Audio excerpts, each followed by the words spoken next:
زندگی میں انسان کو فکر و غم بھی آتے ہیں، پریشانیاں بھی آتی ہیں، اور ساتھ انسان پر زندگی میں مختلف زندگی گزارتے ہوئے بعض کا قرض بھی پکڑنا پڑتا ہے، اور پھر وہ قرض اتارنا بعض کا آسان نہیں لگتا۔ تو ان غم اور فکروں سے نکلنے کے لیے، قرض کی ادائیگی کے لیے کسی نے پوچھا جی ہمیں کچھ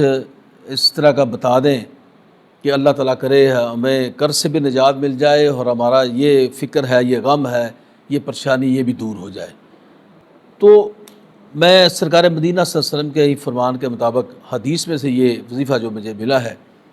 آپ اس سے واقف بھی ہیں اور بڑے ماشاءاللہ لوگ اس کو پڑھتے بھی ہوں گے۔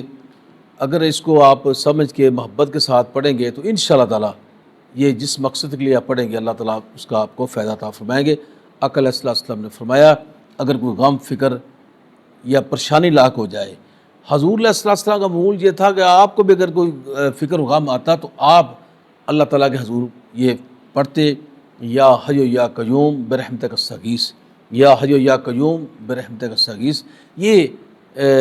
آپ بھی پڑھتے غم و فکر میں، اور یہ پڑھنے سے غم و فکر جو ہے وہ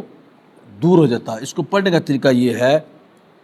کہ فجر کی سنتیں پڑھ کے آپ نے بیٹھ جانا ہے، اور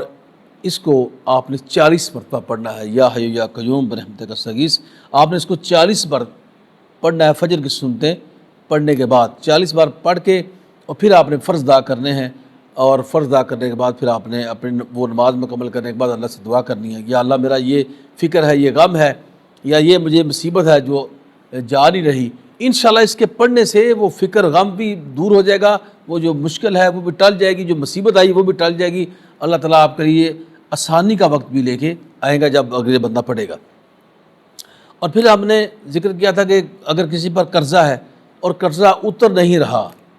وہ بڑا پریشان ہے کہ یا اللہ، وہ قرضہ دینا بھی چاہتا ہے، وہ کہتا ہے یا اللہ تعالیٰ کوئی ایسی رحمت کر دے، میرا ایسا ثواب بنا دے کہ یہ قرض جو ہے وہ مجھ سے اتر جائے، قرضہ دور ہو جائے، تو بھائی اس کے لیے بھی یہ وظیفہ بہت ہی شاندار ہے، یا حی یا قیوم برحمتک استغیث۔ اس کو پھر وہ کم از کم فجر کی نماز کے بعد ایک تسبیح اس کی مکمل پڑھے، 100 دفعہ اس کو روزانہ پڑھنے کا معمول بنا لے، تو پھر دیکھے کہ کس طرح انشاءاللہ تعالیٰ اس کا وہ قرضہ اتر جاتا ہے۔ سرکار مدینہ کا صدقہ انشاءاللہ تعالیٰ آقا کے فرمان کے مطابق اس کا غم فکر بھی دور ہوگا، اور سرکار کے صدقے اس کا وہ قرض جو ہے وہ بھی اتر جائے گا۔ اور یہ آپ کو پھر یہ تو غم فکر اور پریشانی میں پڑھنے والا بندہ سرخرو ہوگا،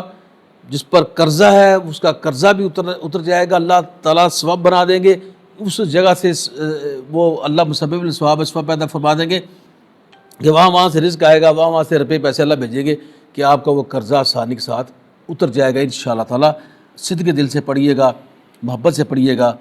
تو انشاءاللہ آپ کو یہ فائدے ضرور حاصل ہوں گے۔ اور دوسری بڑی بات یہ ہے کہ جب آپ یہ پڑھیں گے تو اللہ تعالیٰ کی رحمت بھی آپ پہ آئے گی، آپ کا قلب، آپ کا دل جو ہے وہ سکون پکڑے گا، اور آپ کو ایک انشاءاللہ تعالیٰ اس پڑھنے کے بعد آپ کو ایک روحانی سکون بھی محسوس ہوگا، جب آپ توجہ کے ساتھ بیٹھ کے اللہ تعالیٰ سے صحیح لو لگا کے کہ اللہ دیکھ رہا ہے، اللہ میری آواز بھی سن رہا ہے، وہ جانتا ہے، وہ سمیع البصیر ہے، سمیع العلیم ہے، وہ توجہ کے ساتھ جب دنیا کے خیالات سے پاک ہو کے آپ انشاءاللہ بیٹھ کے پڑھیں گے تو پھر یہ وظائف ہمیں بڑا کام دیتے ہیں۔ کیونکہ دیکھیں جب ہم کوئی دوائی کھاتے ہیں، ٹیکا وغیرہ لگاتے ہیں، اس سے شفا ہوتی ہے کہ نہیں ہوتی؟ حالانکہ اس دوائی کے اندر، وہ ٹیکے کے اندر بھی اللہ نے ہی شفا رکھی ہے۔ وہ یار یہ تو قرآن ہے، یہ تو اللہ تعالیٰ کے رسول کا فرمان ہے، اس میں کیوں شفا نہ ہوگی؟ اس میں بہت بڑی شفا چھپی ہے۔ اللہ کے بندو یقین سے پڑھو انشاءاللہ تعالیٰ، یہ ایک ایسی ڈوز ہے جو آپ کو آپ کی روحانی بیماریوں کو بھی دور کر دے گی، روحانی الجھنیں بھی آپ کے دور ہو جائیں گی، اور اللہ کے رسول کی محبت بھی آپ کو حاصل ہوگی۔ اول آخر 11 بار درود شریف ضرور پڑھیے گا تاکہ سرکار مدینہ کے حضور بھی ہماری حاضری ہو جائے۔ یہ حدیث میں سے میں نے آپ کو ایک وظیفہ بتایا، اور اس کو ضرور پڑھیں انشاءاللہ تعالیٰ۔ اس کے پڑھنے سے آپ کے غم فکر بھی دور ہوں گے، قرضہ بھی دور ہوگا، اور آپ کی روحانی ترقی بھی ہوگی، اور آپ کو روحانی سکون بھی محسوس ہوگا انشاءاللہ تعالیٰ۔